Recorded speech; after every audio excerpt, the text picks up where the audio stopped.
So I said, okay, let's play rook to d1. I'm setting that up. So for example, if my opponent were to, blunder something like knight g4, well, then I can come down here and that's just checkmate, right?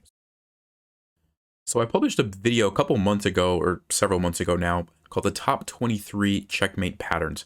And in that video, I just went through all the different checkmate patterns that I'm familiar with. And it's different arrangements of pieces that lead to checkmate.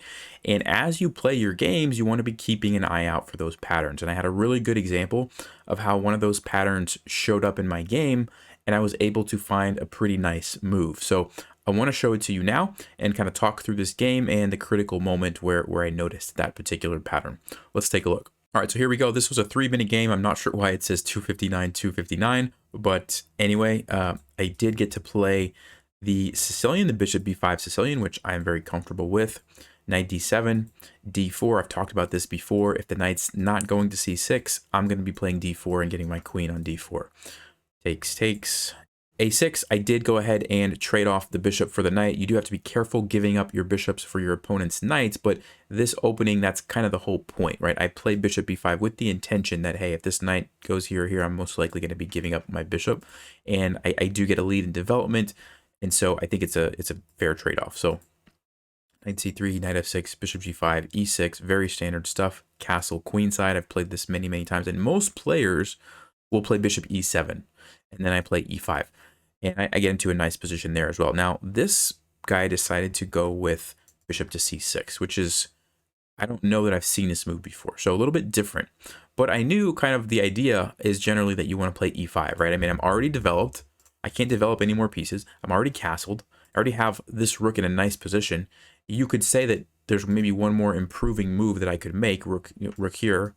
But it's also going to give black time to do some improving moves like bishop e7 and then maybe castle. And so I thought, hey, before black gets castled, you guys have heard me say this many, many times on this channel, what do I need to do? Open up the center, right? So let's go. e5 takes, and excuse me.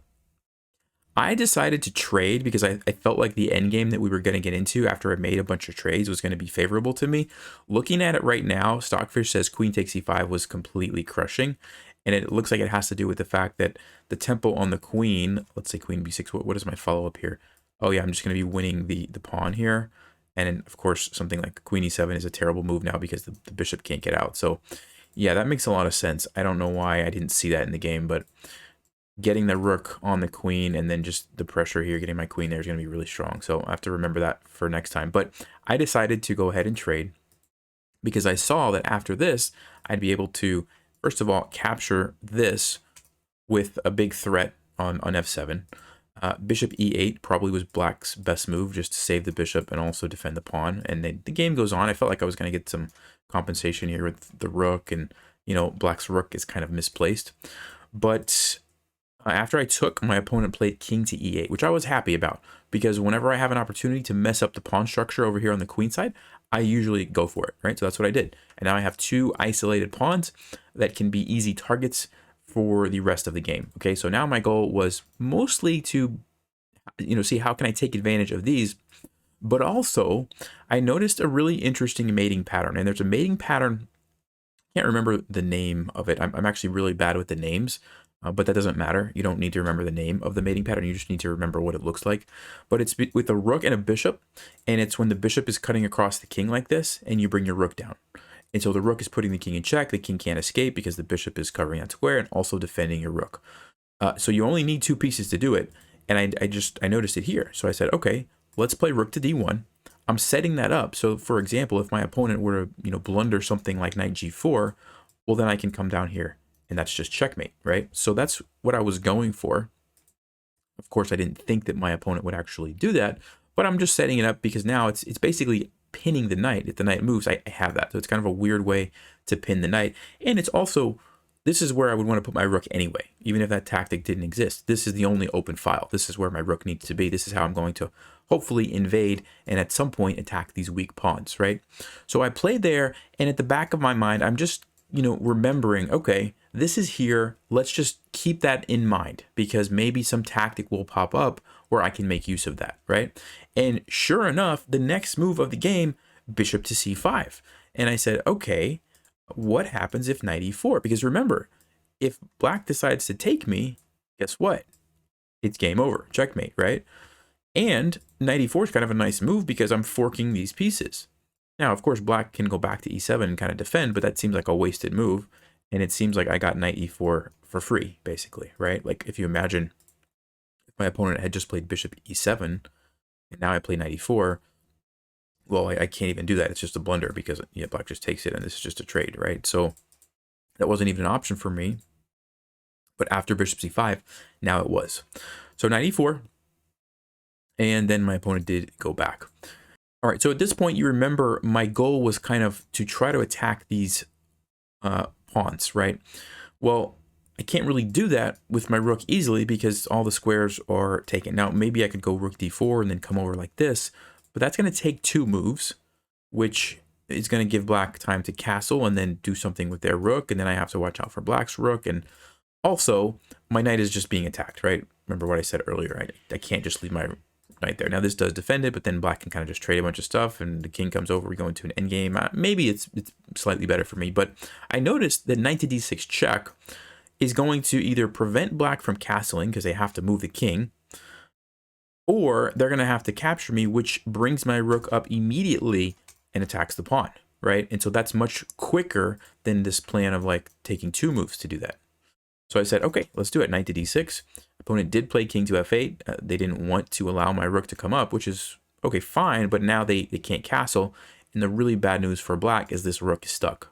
Okay, that's the, you know, I'm not going to checkmate the king most likely like I would with if there's a queen on the board because it can't castle. But the big thing is that the rook is out of the game. Okay, so I played here. I'm just trying to make a way for my rook and also get rid of this annoying bishop, because if this bishop is gone, then my rook can infiltrate and maybe even have some, you know, back rank type of threats. So h6, and I said, okay, let's go ahead and just trade this off. I'm happy with this endgame. I think I have good chances to hunt down these pawns.